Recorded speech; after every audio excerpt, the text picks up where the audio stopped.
नमस्कार, तुम्हा सगळ्यांचा कोकणी किचन बाय अनितामध्ये स्वागत आहे। तर आज आम्ही बनवणार आहोत गरम मसाल्याचे खतखते। चला तर मग बनवायला सुरुवात करूया। खतखत्यामध्ये टाकण्यासाठी मी कोवळा फणस घेतला आहे।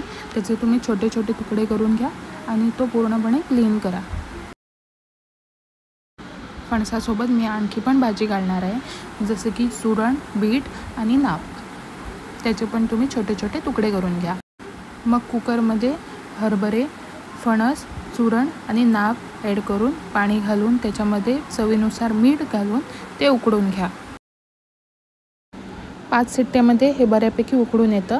बीटरूट मी सेपरेटली उकडणार आहे, कारण की त्याचा जास्त लाल रंग येतो म्हणून। चला तर मग मी आता कुकर लावून घेते आणि गॅसवरती ठेवून हे सगळं उकडून घेते।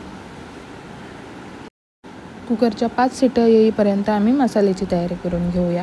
पॅनमध्ये तेल गरम करून घ्या आणि त्याच्यात एक छोटा तुकडा आल्याचा आणि 2 चिरलेले कांदे घालून हे बऱ्यापैकी परतून घ्या।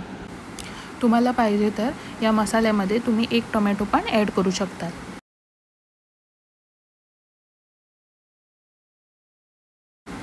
आता हे भाजून झालं आहे, तर आता आम्ही याच्यामध्ये कोथिंबीर आणि खोबरं ॲड करून घेऊया। मी इकडे खोबरं एका पूर्ण नारळाचं घेतलं आहे।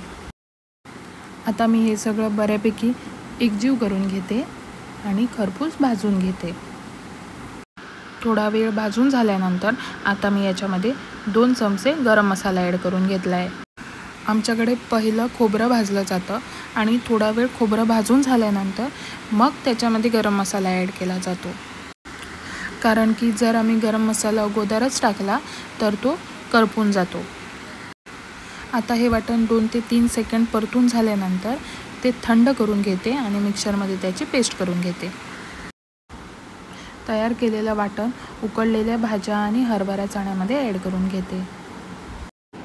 आता हे वाटण आणि भाज्या बऱ्यापैकी एकजीव करून घेते आणि एक उकळी येईपर्यंत गॅसवरती ठेवून देते। तुम्ही तुमची आमटी तुमच्या सोयीनुसार पातळ किंवा जाडसर ठेवू शकता। आता खतखत्यामध्ये थोडं गूळ ॲड करून घेते। गूळ घातलं की खतखत्याला मस्त चव येते। आता या खतखत्याला उकळी आली आहे। चला तर मग आमचं गरम मसाल्याचं खतखतं रेडी झालं आहे। तुम्ही हे खतखतं भात किंवा भाकरीसोबत पण खाऊ शकतात। तुम्ही पण ही रेसिपी नक्की ट्राय करा आणि तुमचा अनुभव मला कमेंटमध्ये शेअर करा। अशाच प्रकारे नवनवीन रेसिपीसाठी कोकणी किचन बाय अनिताला लाईक, शेअर आणि सबस्क्राईब करायला विसरू नका। थँक्यू।